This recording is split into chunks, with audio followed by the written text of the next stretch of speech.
Good evening. It is evening here. Today, can't even, I'm already starting crazy. um, all the kids are in bed. It's about 8:30 right now. I didn't look at the clock before I started. But they're all in bed and they've been in bed for about 45 minutes. I'm sitting here on the floor connected to the charger and I'm crocheting. But I wanted to pop on here and give a life update to y'all. A lot of things are happening and has happened, and I recorded this earlier in the middle of the day and I ended up posting it sooner, but I rewatched the video and a lot was going on in the background. I had all the kids running up and down the hallway, laughing, roaring, screaming, having a good time. I had my nephew over, so it just wasn't a good one. So, like I said in the previous video, I want to tell y'all in this one so y'all know I'm not editing this video. This is all just straight, clean. Hopefully it turns out great.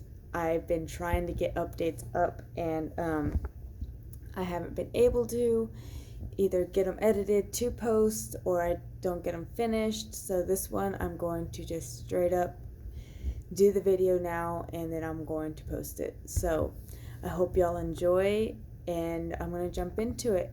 I keep saying and I apologize. My brain is scattered, but I really need to update y'all. I'm so excited.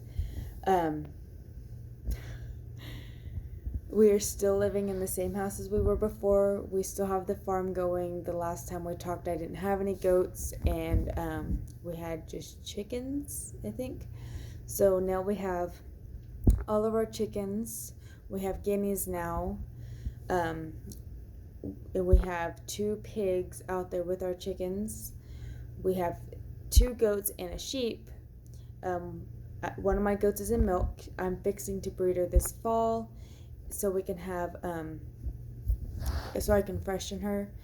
And my other goat, she'll be bred in the spring, early summer, so I can stagger them. And this will be her first freshening. She's not had babies before. And my sheep is going to be bred this coming up month. We're June 25th, and we're going to breed her this in July, which is coming up. And so she can have babies during the January area so that we can show them in the fair this next year. We have 2 dogs. We have a Aussie, Blue Merle Aussie. Her name's Piper. I don't know if I got to update y'all on her. We have a St. Bernard. His name's Bear, and they're our livestock protectors. We have 2 cats. I think I've updated you on those before. And we have 2 rabbits now. What else? So that is our farm. Now, update on the inside. We started homeschool during this pandemic. We started this month at the beginning of June 1st. So we're on week 4, and so far so good. Ashton is in 3rd grade. She's going to be 9 this year, and she's doing phenomenal. Emma is going to be 5 this year, and she's doing phenomenal in kindergarten. I'm starting her a year early. She should be going through preschool again this year, but she went through preschool half a year with in her class and was doing really well, and she's picked up a lot from that and has brought it into our kindergarten class. Ellie is in and out of kindergarten. I haven't quite forced her to stay in class. She does learn some of the stuff that we do teach in there, but she doesn't stay. She's only 3. I am going to make her do kindergarten this next year, so she's going to be 4 this year. She'll be ready by then. Cole is going to be 2 this year. Hard to believe. And he hasn't been doing school because he's not ready at all. But he's doing great. He's getting big and he's starting to talk. So he walks around, runs around, and he growls and says some words. But he's starting to really get the hang of conversations. So that's exciting. I think that's the main updates with that. My major update I want to update y'all is we are expecting baby number 5. Now, 5. Now, we had just found out, so I am 4 weeks, 3 days, I want to say. Give or take a couple days. I have not been to the doctor. This is just based off calculations that my period app that I keep track of my period with, that told me I'm about 4 weeks, and my estimated due date is from February 27th to March 5th from, like I said, the apps and calculators that I've looked at. So, little backstory. Earlier this year, I did the ring test where you hold your wedding ring and you swing it over your wrist, and it tells you what you have and what you're going to have. I've done this for Ellie and Cole, and they're both accurate in gender tests. It showed that I had Ashton, it showed that I had Emma, and then when I did it for Ellie, it showed another girl for Ellie. Okay, I did it again when we found out I was pregnant with Cole.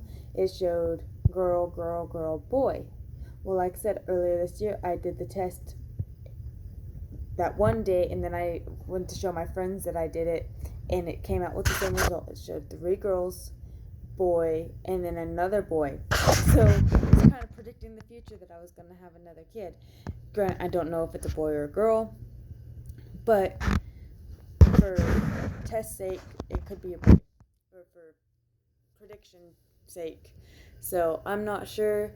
I don't know if I want to find out until we have the baby. So that's all up in the air. Father's Day, which was this last Sunday, today's Thursday, I took a test and I got this faint line on an 88-cent test, and I'm just like, oh, it's an evap line, kind of faint line. It was darker than an evap, but I've had one that was dark like that, and it wasn't really a pregnancy. It was just a evap line.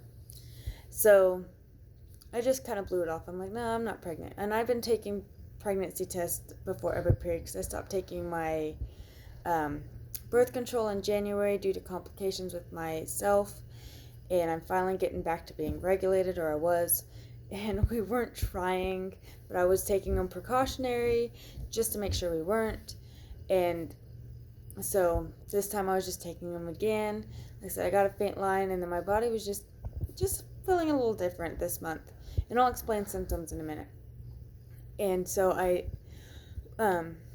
the day before my period, which I was supposed to start Wednesday, so I took another test 2 days after I took the first one.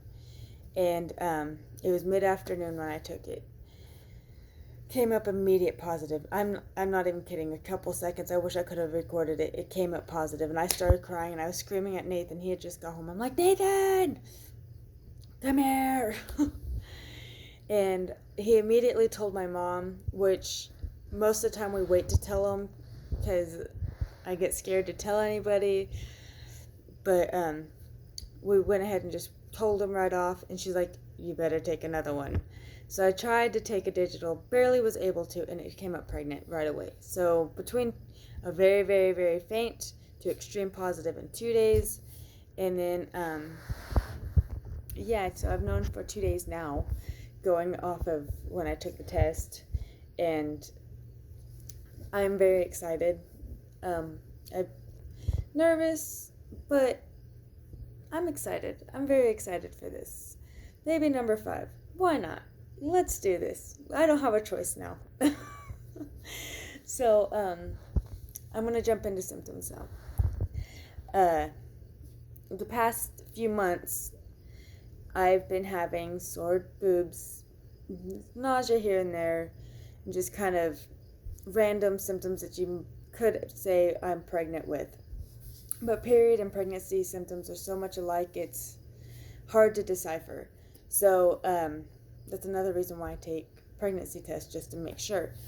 Well, this month, same thing. Sore boobs, nauseous, kind of food aversions and cravings.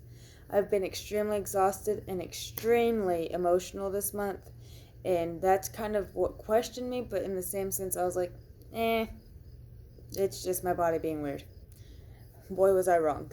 So those were my main symptoms, was being emotional and exhausted. The sore boobs and the food aversions and nausea aren't really huge. It's just being emotional and exhausted. Um, I've been bloated the past couple days, and that's pretty much it. Like, I feel like I'm pregnant, and I think that's just because I know I am, and I can kind of pin what's going on in my body to that instead of just unknown. So that, yeah, I know I am, so I feel it. So we have some changes coming up. We live in our 3-bedroom rental. Ashton did have the third bedroom. We had one. We had Emma and Ellie in one, and then Ashton had her own room. Cole still sleeps in our room in his crib. With homeschooling, I moved Ashton back in with the girls and took over the third bedroom for a classroom. But I think I'm going to have to move the class into the... Sorry. I'm running out of air. I'm like not exhausted right now. I'm just running out of air. I think I'm gonna have to move the classroom to the dining room and make that into a little classroom area and just make it work for now. This won't have to happen till later because we're barely 4 weeks. I still have 9 months before the baby's here. So then we'll make that into Cole's bedroom along with baby's bedroom when they get old enough to go in there, because they'll sleep in our room. Yeah, and then I need a new car. My car fits 5 seats in the back. I have a GMC Acadia Sport. So we have the front seat, which has a driver passenger. We have a bench seat in the middle that has 3 seats, and then we have 2 seats in the back. So it's really small. We've been wanting a new vehicle because there's no trunk space and it's a tight squeeze. I can fit 5 car seats in my car. I actually have 5 car seats in my car right now because I went and picked up my nephew and I just threw one of my spare car seats in there for him. So I have 4 convertible car seats in there and 1 booster because Ashton still sits in a booster. She's almost out of that. But we're looking for a bigger vehicle. I think I'm gonna go with the Ford Expedition EL-XLT. EL means extra long, and that gives me the extra long trunk space. And I don't want just captain seats. I do want 6 seats in the vehicle. That way, that front middle seat will fold down, and we could still move around back there if needed. And I would still be able to pick up my nephew if I with the new baby. So it'd fit. I also think having a DVD player in there would be essential, even though it's not a necessity. But I think if I'm going to get a new vehicle, might as well get what I want. And I want a DVD player in there so when we go drives, the kids can be entertained for a little bit. In a sense, like, I want to travel again, and I think that's a future goal. And I know right now I'm just rambling, but I need to talk, and I apologize if you don't want to watch anymore. I'm going to try to post weekly updates. I'm really excited to try to do that this time. I attempted to with Cole's pregnancy, so y'all got half that pregnancy. This time, 5th child, I'm doing things different. So yeah. Doctor-wise, I am looking for a new doctor. My doctor retired, so I have one I'm going to see August 6th. Well, I'm not seeing the doctor August 6th. I'm going in for paperwork and lab work, and then we're going to schedule then to for a doctor visit and an ultrasound by then, which I'm really excited. August 6th, I'll be around 12 weeks, and then we'll have the next appointment. I don't know with this pandemic how it's going to work. No, this pandemic is not why I'm pregnant. And I feel sorry for all those that have been trying, because we're going to have the coronial babies or the quarantine babies. I have no idea what they're calling it now. So, I was wanting to find a midwife, and that's still an option. I did find one that does home births, which I think would be really amazing to have one here to deliver, not have to take the kids anywhere. We can have someone come and stay and help with the kids, but we don't have to go anywhere. The only downfall is complications. If we had an issue, I live 30 minutes away from the hospital. That doesn't seem too long, but in the same sense, it's still a possibility. That's my husband's argument, is he doesn't want anything to happen, and because Cole, when we delivered him, we were induced, and they kept upping my Pitocin every time they walked in the room, and that wasn't every 2 hours. It was every time I needed something, they would still up my Pitocin, and I was starting to really hurt, and I don't do epidurals. I just do the pain medication through the IV, and sometimes it can make me nauseous, so they were giving me Zofran to make it to where I wasn't nauseous. I think it was Zofran. Don't quote me on that. It sounds right, so I'm going with it, but I don't know if I'm right. So anyway, they were giving me pain medication.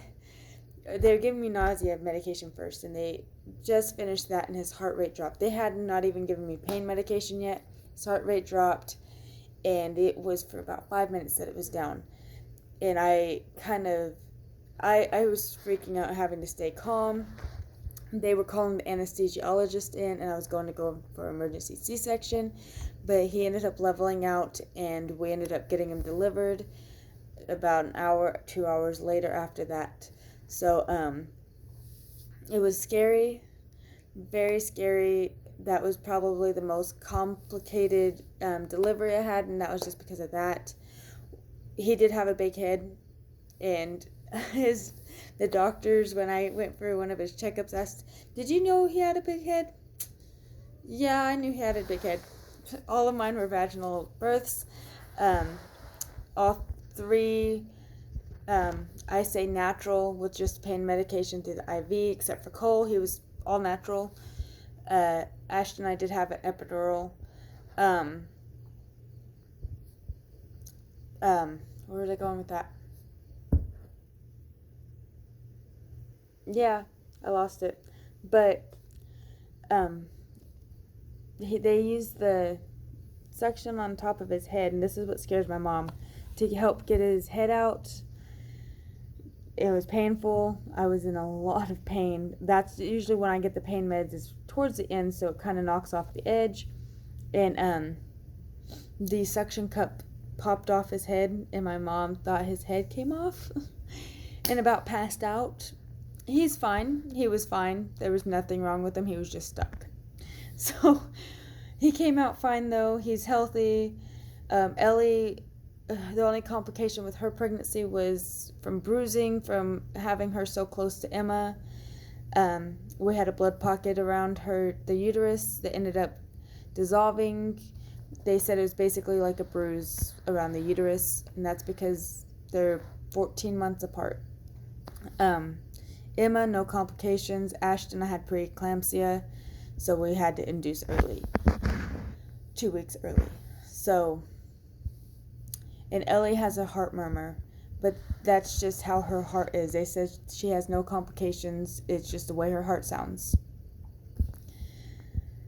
Hard to breathe. That was a lot to say. So, anyway, we have a lot to think about, and I just wanted to give y'all a life update and give you a 4-week update for baby number 5. I'm going to give y'all another update when I turn 5 weeks and let y'all know how I am doing then. So, trying to not yawn. So, I will talk to y'all next week, and I hope y'all have a wonderful week, and y'all stay safe out there. Bye.